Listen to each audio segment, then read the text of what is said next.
Vamos a iniciar entonces esta conferencia inicial del informe del Programa de Naciones Unidas para el Desarrollo sobre Chile y, bueno, sus repercusiones regionales. Conversábamos con el expositor que queda, digamos, como para el posterior debate, ¿no? Porque hay muchas cosas en común con los países que nos visitan.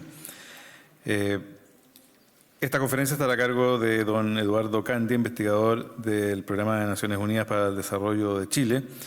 Y es importante señalar que nuestro invitado cuenta con un amplio manejo de diversas estrategias de investigación en ciencias sociales y más de 20 años de experiencia profesional en investigación aplicada en políticas públicas.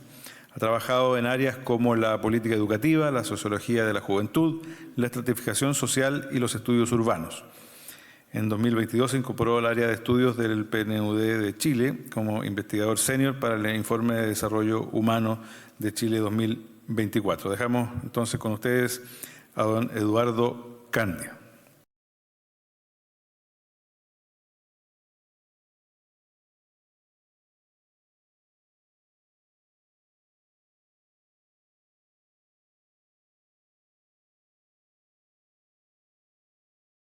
El estudio parte de la constatación de que toda sociedad cambia, así como uno envejece y uno cambia sin querer, en forma automática. Eso es cierto para cualquier sociedad y por supuesto es el caso también de Chile. Solo vamos a poner una perspectiva temporal desde la llegada de la democracia. A principios de los 90 Chile ha cambiado intensamente. Es un país que ha incrementado su ingreso per cápita, tiene una cantidad un entramado de políticas públicas que han cambiado, que han tenido un efecto muy grande en el bienestar de la población. Hay cambios culturales también muy profundos que probablemente obedecen a tendencias globales que ustedes también han constatado en sus propios países, como un avance en los valores de la equidad de género, por ejemplo, muy profundo. Un avance en aceptar la diversidad. Cambio demográfico, envejecimiento acelerado de la población. Estamos en un mínimo histórico de nacimientos, ¿ya? Hoy día, menos que Japón. Lo menciono porque son países que están iniciando ministerios de la natalidad. Solo estamos con esa tendencia. Entonces, es cierto, en realidad sí hemos cambiado mucho. Pero ¿por qué el título entonces? ¿Por qué nos cuesta cambiar? Y ahora vamos a explicar por qué. Muchos cambios, si bien han mejorado el bienestar de la población, otros han generado desafíos. ¿Ya? Por ejemplo, las tendencias migratorias generan problemas sociales que antes no necesariamente teníamos en esa magnitud. Pero también hay otros cambios ampliamente deseados y necesarios que no se han concretado o que han sido insuficientes. Es decir, cuando nos referimos por qué nos cuesta cambiar, nos referimos a cambios, transformaciones impulsadas reflexiva e intencionalmente a partir de objetivos compartidos que garantizan logros civilizatorios y que no comprometen las oportunidades de las generaciones futuras. A esos cambios nos referimos cuando nos preguntamos por qué nos cuesta cambiar. Estos estudios... voy a constatar otra cosa. Esta idea de que nos cuesta cambiar no solamente un diagnóstico que proviene de las ciencias sociales, sino que es una experiencia para las personas. Hoy día es evidente para las personas de que pese a todo el cambio social, esta idea de lo que realmente importa no cambia.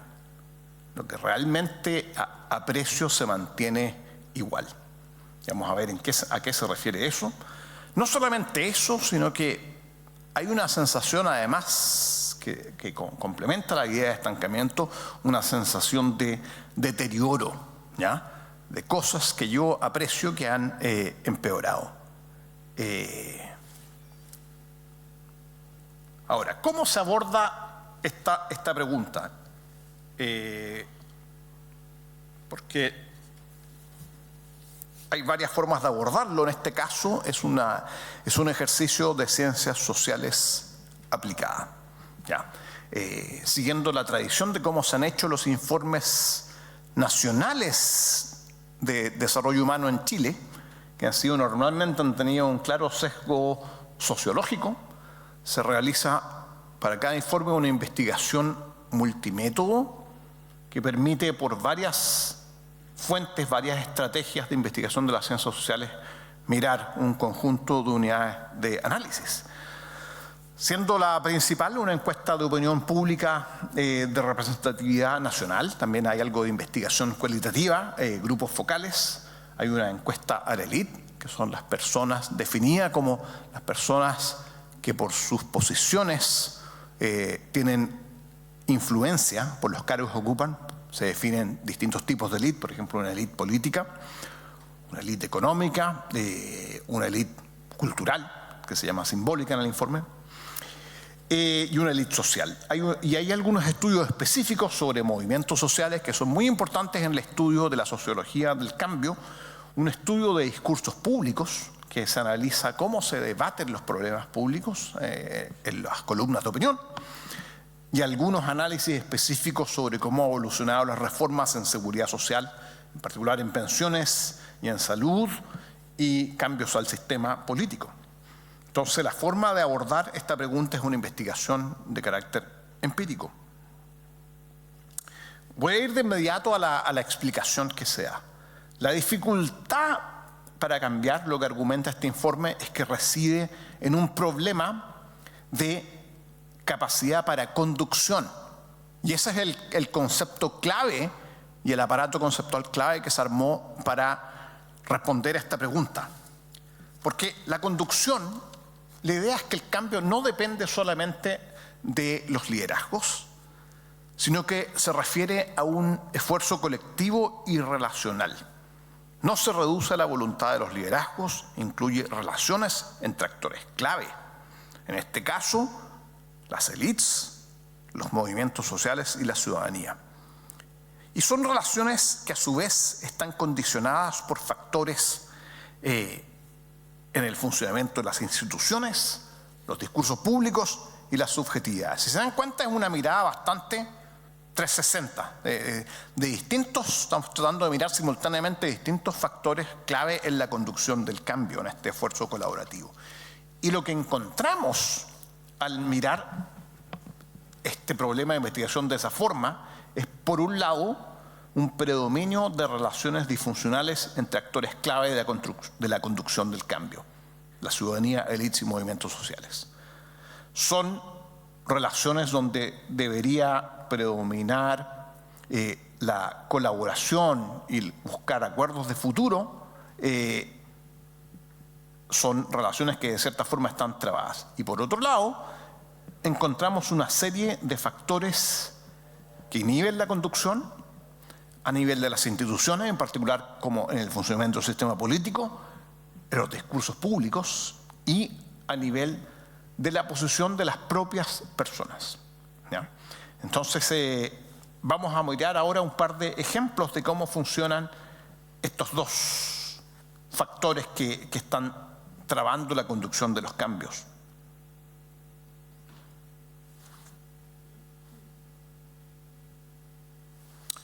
Por un lado, la relación de la ciudadanía con las élites está marcada hoy día por una relación en torno a la deuda, la villanización y el castigo. Está marcada por la idea de que hay expectativas y promesas que no se han cumplido, particularmente en el plano de la seguridad social.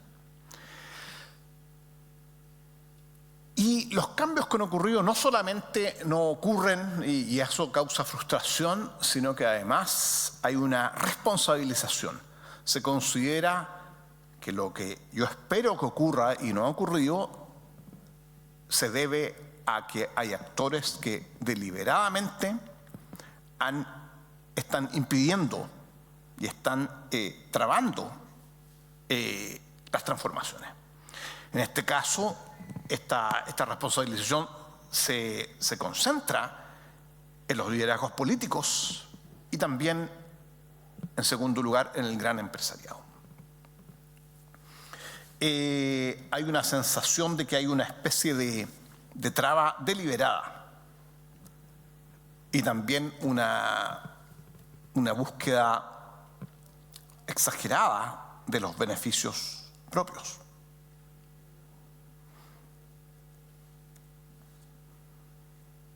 Esto no es nuevo, eso ahí también tiene sentido la idea de por qué nos cuesta cambiar, porque varios de los diagnósticos que presentamos, o prácticamente todos, son repetidos en el tiempo.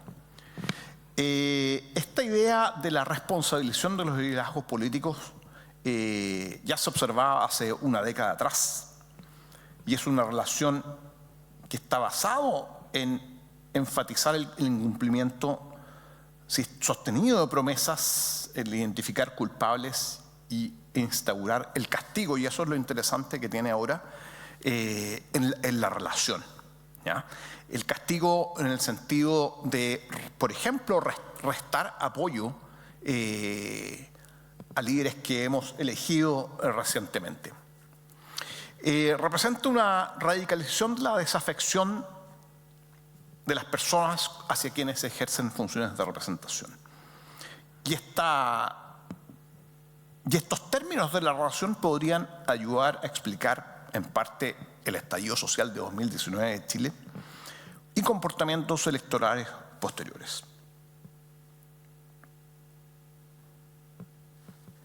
Cabe mencionar que este es el primer informe de desarrollo humano de Chile después de este gran evento del estallido social de 2019, que fue un gran terremoto político y social que llevó luego, como ustedes saben, a un proceso constituyente que terminó en que no tenemos una nueva constitución. Entonces, da mucho para analizar esta pregunta. Pero también mirando desde las élites hacia la ciudadanía, también se replica hay una crítica recíproca. Para la ciudadanía, el principal problema que pone la ciudadanía para representarla es su excesivo individualismo y falta de interés por lo común, ¿ya? Si bien hay diferencias entre las élites, está bastante marcado el patrón que también es una ciudadanía difícil de representar por el mismo motivo que la ciudadanía critica a la élite. Por otro lado, y esto también es sistemático en el tiempo y confirmado por otras investigaciones, hay acentuadas diferencias entre las élites, particularmente entre la élite económica y el resto de las élites. La élite económica tiende a ser más crítica del devenir reciente, más nostálgica del pasado y prioriza otros sueños para el país que el resto de las élites. Normalmente, en promedio, en las élites hay una preferencia por transitar hacia un país con más derechos sociales, mientras que en la élite económica hay una preferencia más inclinada al crecimiento y al orden, como se puede ver en esta tabla. Ahora, no es problemático y tampoco es tan misterioso que existan diferencias entre las élites. El problema es cómo se procesan, como mostraré a continuación. Otra parte del problema de la relación es cómo los movimientos sociales se relacionan con los otros actores clave, con la élite y con la ciudadanía. Y es que recientemente se observan efectos ambivalentes de los movimientos sociales en Chile. Primero, hay que reconocer que los movimientos sociales en los procesos de cambio siempre son claves y en Chile han sido muy importantes en desplegar estrategias de incidencia. ¿Ya? Yo creo que un caso de estudio, un caso muy exitoso es el movimiento feminista, para tener en cuenta. Sin embargo, se ha observado que los movimientos sociales, al interactuar con la política, formal, pueden operar con lógicas que obstaculizan la negociación y la creación de acuerdos, ¿ya? Ejemplos de esta lógica es la fragmentación, ¿ya? Ruptura muy permanente de alianzas, maximalismo, la lógica de operar con el todo o nada, el identitarismo, de tratar de representar a grupos súper específicos de la población, y también ideas lógicas como el antipartidismo, ¿ya? Y esto ayuda mucho a entender lo que ocurrió en los procesos constituyentes.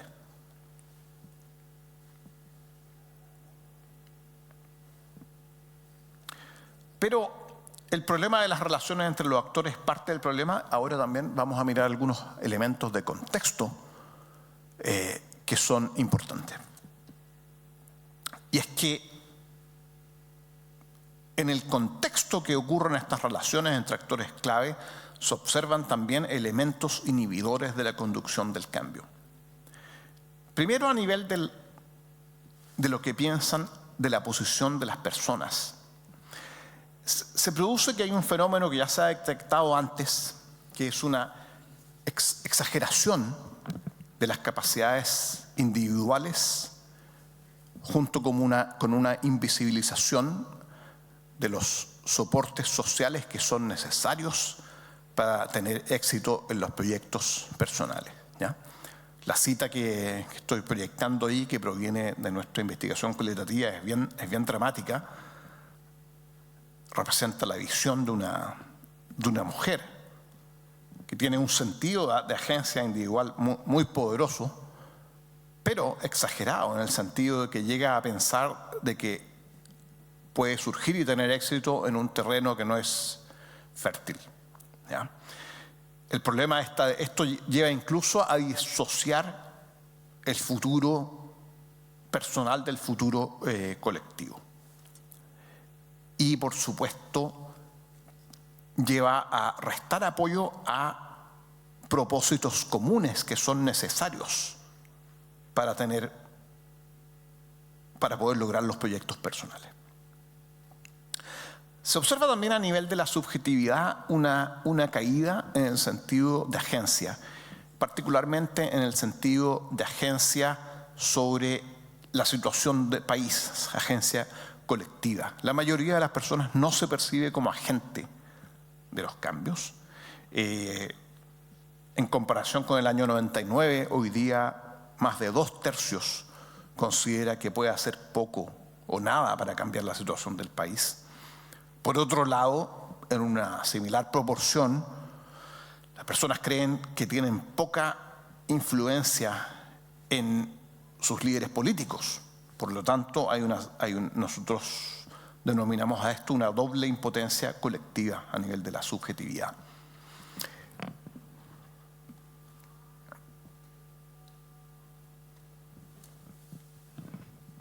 Hay un sentido también de agencia individualizada, cosa que no es negativo en sí mismo, pero es insuficiente para la conducción de cambios sociales que sean beneficiosos colectivamente. Esto es una tendencia global que probablemente ustedes observan, es muy propio quizás del tipo de arreglo social económico de la región, y es un deterioro del tejido social. Hay una caída en la confianza interpersonal que ya no era alta, ¿ya? La confianza interpersonal en Chile es particularmente baja a nivel global, y también una caída en la participación en organizaciones, ¿ya? Esto dificulta también la organización para proyectos colectivos.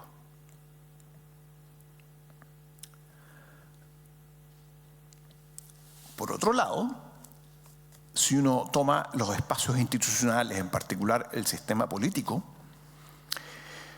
pese a que hay logros y hay capacidad para dar respuesta a demandas o crisis sociales, yo creo que el ejemplo del proceso constitucional que dio salida al estallido social es muy notable y celebrable.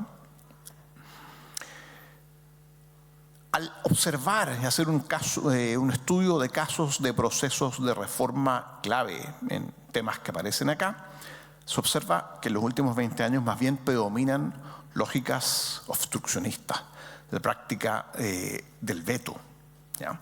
Estas lógicas han sido extendidas y transversales a distintos conglomerados políticos, ¿ya? Por ejemplo, la reforma de las pensiones que sigue en discusión ha visto rechazados proyectos presentados por sucesivos gobiernos, no muy distintos entre sí. Y lo que hace esto es que permite solamente abordar la parte más simple de las reformas, de cierta forma menos complejas, que abordan las causas de los problemas sociales que han postergadas.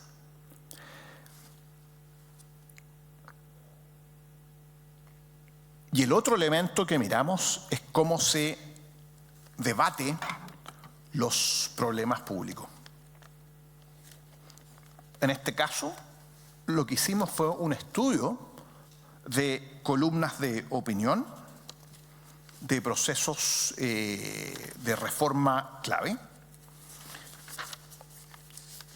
Analizamos los diarios de mayor circulación nacional, el Mercurio, la Tercera y el Mostrador. Pese a que eso es parte del debate, no hicimos un análisis censal de todo el debate público, pero partimos de estas columnas de opinión porque son muy influyentes en cómo se debate en el resto de los espacios. Y lo que vemos es que en la opinión, en las columnas de opinión, se caracterizan por la presencia de oposiciones dicotómicas que funcionan como trincheras, ¿ya? Es como un debate sordo que trata de presentar una posición sin nada de autocrítica, sin nada de reconocimiento de que las personas que tienen una opinión distinta pueden tener algún punto que se puede conceder, ¿ya? Es un debate en que la oposición más típica para resolver los problemas, a propósito de los problemas públicos, es la oposición entre Estado y mercado, en que se defienden o solamente las virtudes del mercado o solamente las virtudes del Estado para abordar problemas como las pensiones, la salud, el cuidado del medio ambiente. O, por ejemplo, la educación, como es el caso de la cita que estoy proyectando acá. Es un tipo de debate además desbalanceado, probablemente por las líneas editoriales de los medios, en que tiende a presentar más virtudes del mercado para resolver los problemas de la vida en común y a criticar y a poner dudas sobre lo que puede hacer el Estado. Es un debate que está muy marcado por la lógica costo-beneficio. Tiende a centrar los debates y los dilemas de políticas públicas en la lógica costo-beneficio, que es uno de los elementos posibles a discutir. Entonces, en suma, tenemos un problema de relaciones donde debería primar la colaboración, donde está obstruida por estas ideas de deuda, culpabilización, desconfianza. Tenemos instituciones que están marcadas por la lógica de la obstrucción, por la práctica del veto. Tenemos movimientos sociales que despliegan lógicas que dificultan la construcción de alianzas, acuerdos, y un debate público que simplifica los problemas y que representa dicotomías que no conversan. Esto tiene una serie de implicancias, entonces, que nos ayudan a entender por qué nos cuesta cambiar.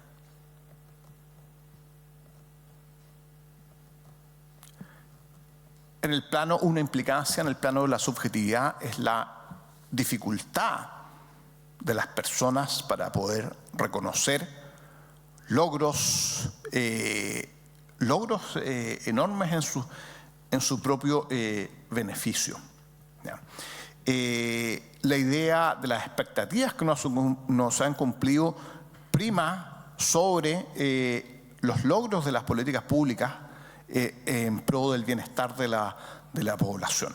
¿Ya? Quiero aquí mencionar que en las mediciones Chile es un país que tiene un nivel de desarrollo muy alto. Está clasificado como un nivel de desarrollo muy alto en el mundo por su PIB per cápita, pero también por la esperanza de vida de la población, que es muy alta a nivel de la OECD, y por la cantidad de educación formal que obtiene la población.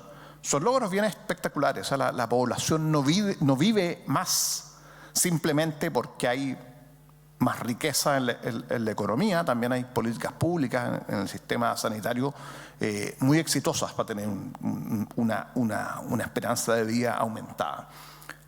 También en los últimos años hemos experimentado una tremenda expansión de la educación, y la educación superior en particular. Entonces se da este problema. Deudas del pasado condicionan el presente y el futuro. ¿En qué sentido el futuro? Se ha incrementado el pesimismo sobre el futuro colectivo. Esto es un problema muy fuerte para la conducción del cambio. La conducción del cambio requiere sacrificios, y para que los sacrificios valgan la pena, requiere tener una esperanza de un futuro mejor. La sensación de que la situación del país empeorará se ha triplicado en la última década, y el futuro se ha convertido en algo angustiante. Predominan emociones negativas, al igual que una década atrás, pero algunas han cambiado de intensidad. En esta etapa, a diferencia de hace 10 años atrás, se ha incrementado la preocupación y el miedo, notoriamente, mientras que la esperanza y el entusiasmo han caído. Se observa que hay un tránsito desde emociones con potencial movilizador a emociones con carácter implosivo. De todas formas, la posición que las personas tenían antes al momento del estallido social más bien se mantiene, ¿ya? Y se mantiene la percepción de que es una sociedad que no respeta la dignidad y derechos de las personas. A nivel subjetivo también se observa una baja disposición a asumir costos, una disposición a asumir costos que no está a la altura y que no tiene una correspondencia con los deseos del cambio. Como mostraré a continuación, lo típico de la población en el mundo y en Chile también es el deseo de cambios profundos. Sin embargo, hay una tremenda aversión a la incertidumbre, ¿ya? La incertidumbre es un costo general que uno debe estar dispuesto a asumir si uno quiere promover cambios. A niveles más específicos, si ustedes ven en esta diapo que estoy proyectando en la última fila, estamos comparando la disposición a pagar más impuestos para reducir la desigualdad de ingresos, que es por supuesto un tema que afecta a toda sociedad.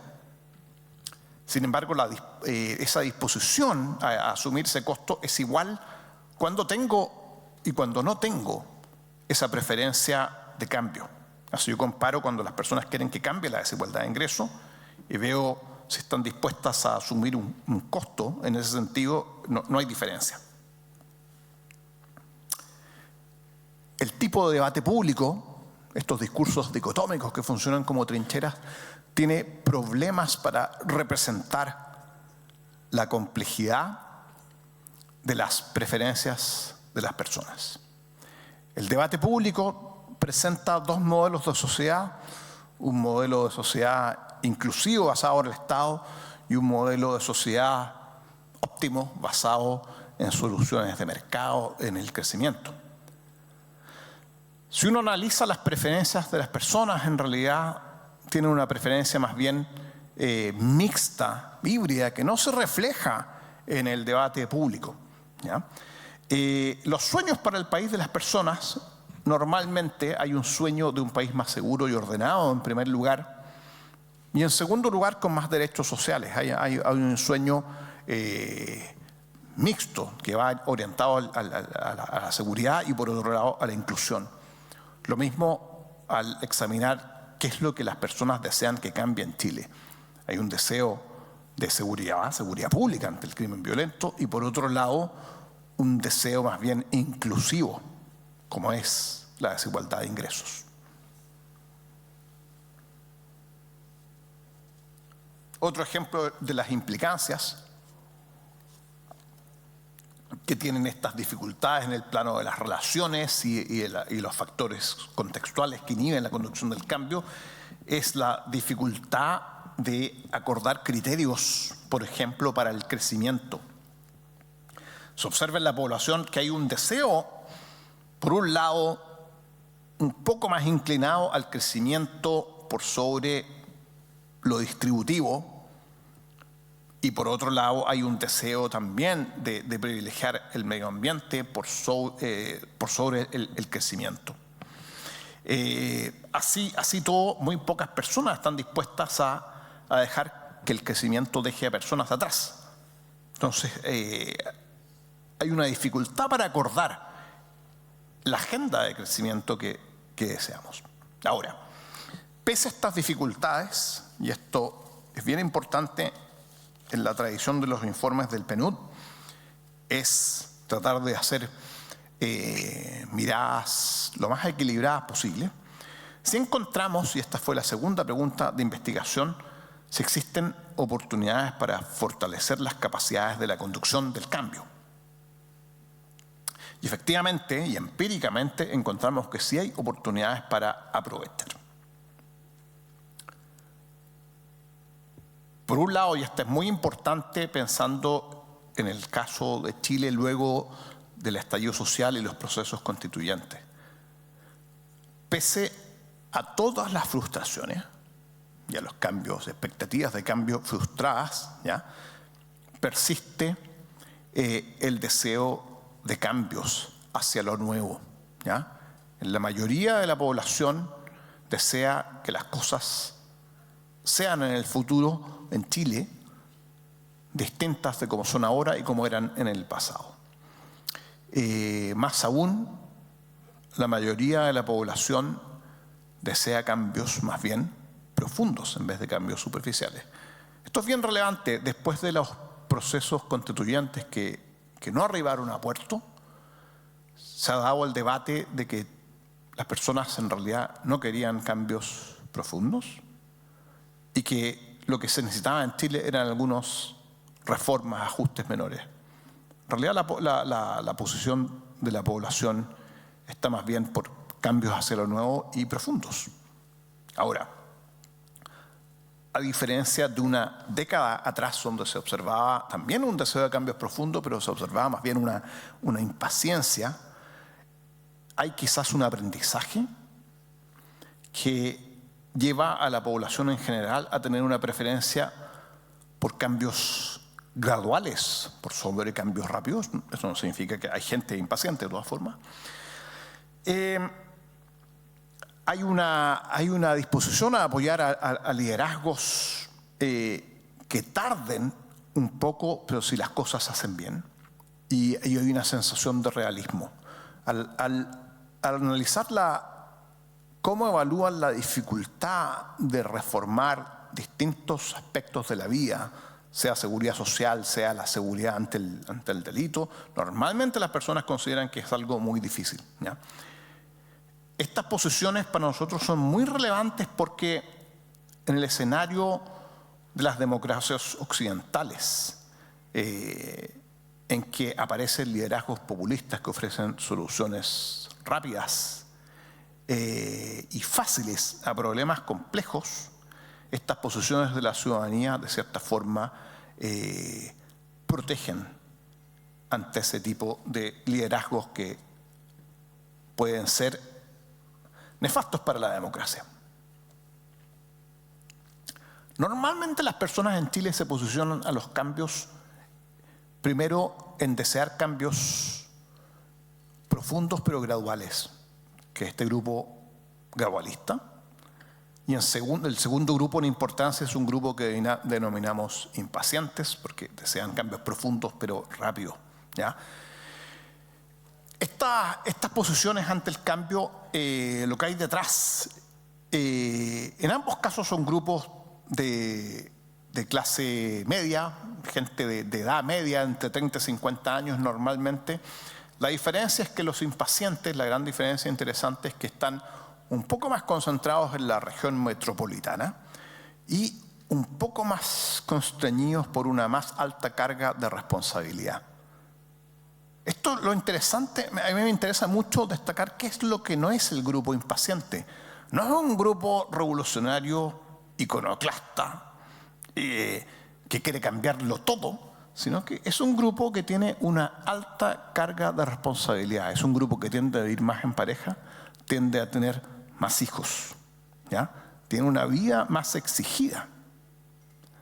Y eso lo lleva a tener una posición más impaciente respecto de temas de seguridad social. Es un grupo con un poco menos de educación y que tiene una posición en el mercado del trabajo un poco más desfavorable. También a propósito de las oportunidades para aprovechar, persiste una adhesión normativa a la democracia, ¿ya? Por supuesto, estas preguntas tienen deseabilidad social, pero es algo que se repite en el tiempo. Las personas prefieren la democracia a otros sistemas de gobierno, pero también valoran, y esto es bien importante, valoran una valoración abstracta al rol del liderazgo político. Y esto es independiente de la evaluación que las personas puedan tener, una evaluación negativa del desempeño. Así todo, se entiende que el liderazgo político es un oficio necesario que no puede reemplazarse, ¿ya? Hay una clara adhesión a la democracia y a formas democráticas de conducir el cambio, ¿ya?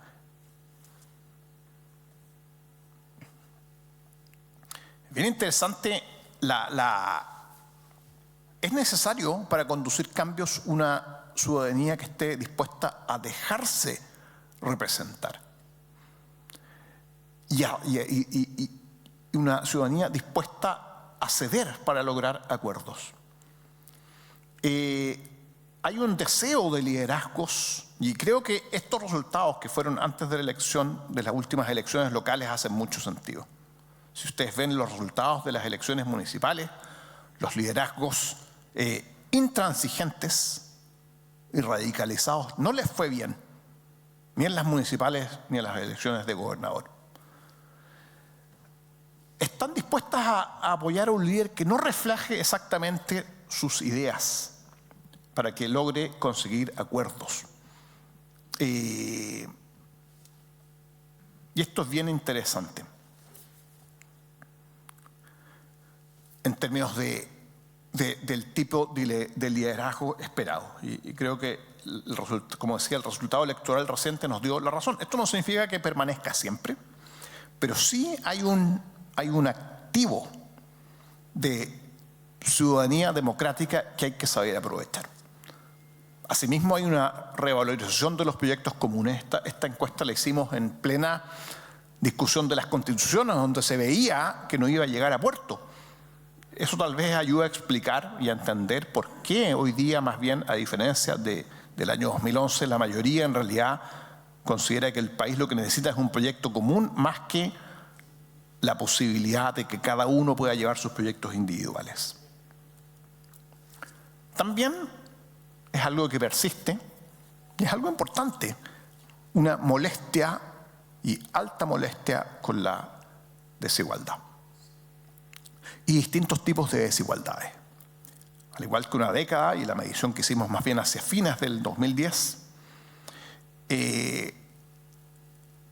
las personas manifiestan desigualdad ante distintos aspectos de la vida. Quiero destacar acá que la desigualdad de género, la desigualdad, que existe desigualdad entre hombres y mujeres, de hecho es una molestia que aumentó, mientras que la desigualdad con otros aspectos de la vida se redujo moderadamente.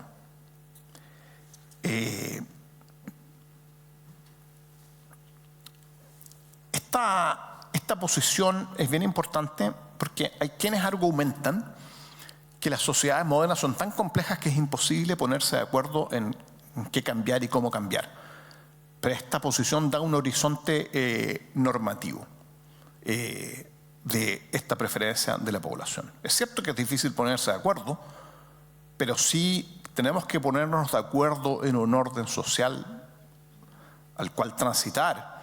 Este sí debería ser más igualitario. Para terminar, en términos de, para poder aprovechar estas oportunidades también hay ciertas condiciones por construir. Aquí voy a mencionar solo algunas porque en el informe tenemos otras que les invito a mirar porque creo que muchas son en común en la región. Primero, si es correcto nuestra lectura de que hay una relación que está enferma, lo que corresponde es reparar esta relación. Es muy importante, y aquí ponemos la responsabilidad en las élites, que las élites aprendan a escuchar a la ciudadanía y aprendan a leer la complejidad que tienen las preferencias de la ciudadanía. ¿Ya?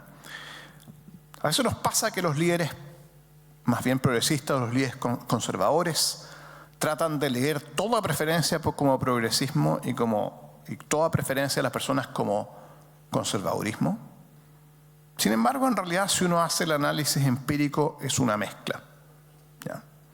Esta idea del todo o nada realmente no representa a lo que las personas desean para el país. Fíjense que haciendo el ejercicio de ¿cuáles son las preferencias de las personas en temas clave? Que toda sociedad y todos los países debemos resolver. ¿Cómo conciliamos crecimiento con igualdad?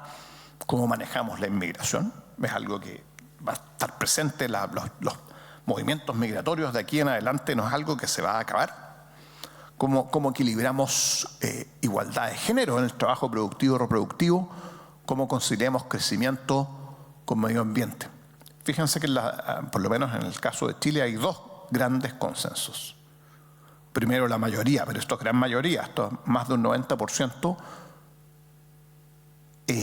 se posiciona en preferir igualdad entre hombres y mujeres en el trabajo productivo y reproductivo, más bien que roles tradicionales. Y otro gran consenso, por ejemplo, en el tema de cómo se aborda el crimen violento, es más bien una posición punitiva, castigos severos para quienes hayan cometido delitos, versus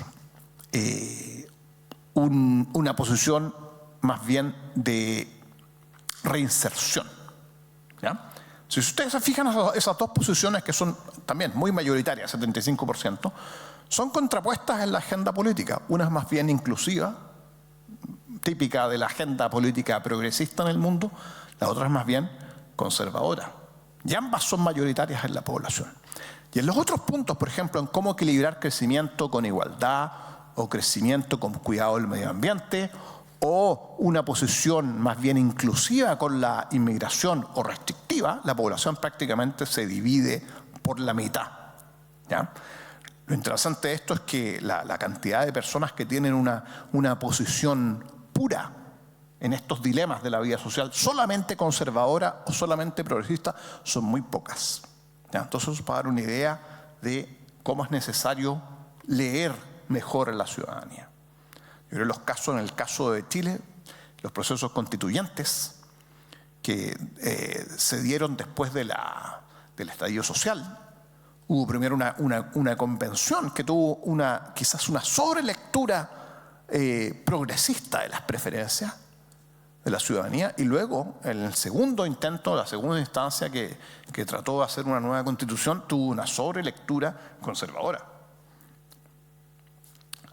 Hay que reconstruir la confianza de las personas en las instituciones, y en este sentido lo que se indica acá es que no solamente es necesario una reforma del sistema político, también es necesario mostrar logros concretos en materia de seguridad social. Es necesario también establecer acuerdos pragmáticos y realistas. La ciudadanía, si hay algo que la caracteriza hoy día, es una posición muy pragmática, ¿ya? No tiene posiciones comprometidas con grandes proyectos políticos. La mayoría de la ciudadanía no tiene un partido político y la mayoría no se ubica en el eje izquierda-derecha, ¿ya? Sino que más bien están pensando en problemas concretos de la vida que requieren atención, ¿ya? Y sería deseable que los liderazgos y la élite represente este pragmatismo, abandonando la idea de encontrar consensos sin fisuras. Necesitamos tener un mejor debate público. El debate público, de cierta forma, que tenemos tiende a ser una caricatura. Fíjense que la ciudadanía también, algo que ha cambiado en la última década, tiende a incrementar su apoyo a solución mixta público-privada de problemas de la vida, ¿ya? Si uno toma el problema de la salud, de la educación, de la explotación de recursos naturales estratégicos, normalmente la mayoría prefiere el Estado, pero crecientemente hay más personas que consideran que debería ser un equilibrio público-privado. El debate público que tenemos sobre reformas no refleja esta complejidad. Otro problema del debate público que nos pasa a todas las democracias son redes sociales sin ninguna regulación. Creo que es muy interesante lo que ha pasado en Brasil versus la plataforma X, que se le exigió a X tener un representante legal en Brasil. Es algo súper razonable para el debate público, es hacerse responsable por lo que uno dice. Los mensajes de odio y las mentiras que circulan pueden ser nefastas para la democracia, es algo que tenemos que trabajar. También ayudaría a tener la mejor prensa posible, líneas editoriales declaradas y evitar confundir la información con el entretenimiento. Y también es necesario seguir fortaleciendo la cultura política de la ciudadanía. Es necesario, la democracia, si bien la preferimos, tenemos que asumir ciertos costos o asumir ciertas tareas que tenemos que tener para la ciudadanía democrática. Si ese es el sistema que preferimos, implica tener la capacidad de distinguir grises, implica entender que cuando uno desea algo hay que asumir costos. Y esa disposición es parte de las preferencias y es necesario seguir construyéndola. Y eso, en muy resumidas cuentas, los resultados de esta investigación. Como mencionaba Fernando, este estudio, que es un estudio de Chile, no incluye un análisis de la región, pero yo espero también ver reflejado en sus propias realidades locales algunos de estos hallazgos, porque si bien nuestra unidad de análisis es Chile, no pensamos ni remotamente que solamente esto le pasa a Chile, esto le pasa a todos los países, todas las sociedades democráticas tienen que resolver el mismo tipo de desafíos. Y por supuesto, tenemos desafíos comunes. Una de las cuestiones que menos se ha debatido de este informe trata mucho sobre cómo hay problemas pendientes, sobre todo en materia de la seguridad social, que no hemos logrado resolver. Sin embargo, si lográramos ponernos de acuerdo y resolver, por ejemplo, sistema de pensiones, sistema de salud inclusivo, o resolver la calidad de la educación, el problema es que tenemos otros desafíos globales de tal magnitud y que eso sí que nos afectan por igual a todos. O sea, La crisis ambiental, la triple crisis ambiental dada por la contaminación, cambio climático y pérdida de la biodiversidad, el crimen organizado, que es una realidad regional. Estamos en la región que tiene la más alta tasa de homicidios en el mundo. O la revolución tecnológica, que es de una magnitud gigantesca, que va a transformar la forma como vivimos y como trabajamos. Nos supera ampliamente. Tenemos que estar preparados, poder navegar y aprovechar las oportunidades que estos cambios encierran. Así que agradezco profundamente vuestra invitación a compartir esta investigación y vuestra atención.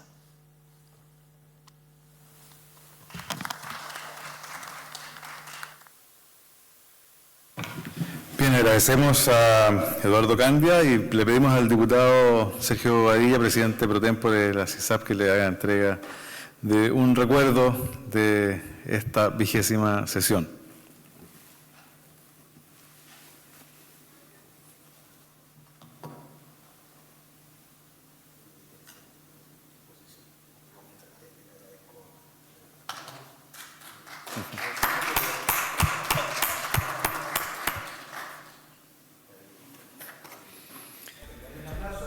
Eso.